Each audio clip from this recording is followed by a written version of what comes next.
जो सरपंच असताना गावाचा विकास करू शकला नाही, तो जिल्हा परिषदेत काय करणार?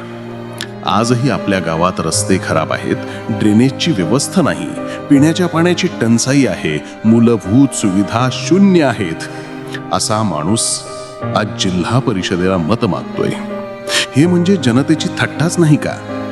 मुलं आजही चिखलातून शाळेत जात आहेत. आजारी माणसाला रुग्णालयात पोहोचणं कठीण झालं आहे, आणि तरीही जो माणूस सरपंच असताना एकही ठोस काम करू शकला नाही, तो आज मोठ्या पदासाठी उभा आहे. मी तुम्हाला एकच प्रश्न विचारतो, ज्याने गालासाठी काहीच केलं नाही, तो पुढे काय करणार? वेळ आलीये बदलाची, मतदानातून उत्तर देण्याची. काम नाही, विकास नाही, मग मत कशासाठी? सरपंच पदात अपयश आणि जिल्हा परिषद एक प्रदेश. रस्ते नाहीत, पाणी नाही, पण मत हवंय. ज्याने गाव बुडवलं त्याला पुढे नेऊ नका. आम्हाला भाषणं नकोयत, आम्हाला सुविधा हव्या आहेत. फक्त घोषणा नाही, काम दाखवा.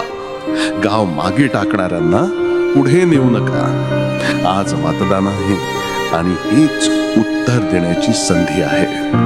ज्याने गावाकडे पाठ फिरवली त्याला मतपेटीतून नकार द्या. भाषणांवर नाही, कामावर विश्वास ठेवा.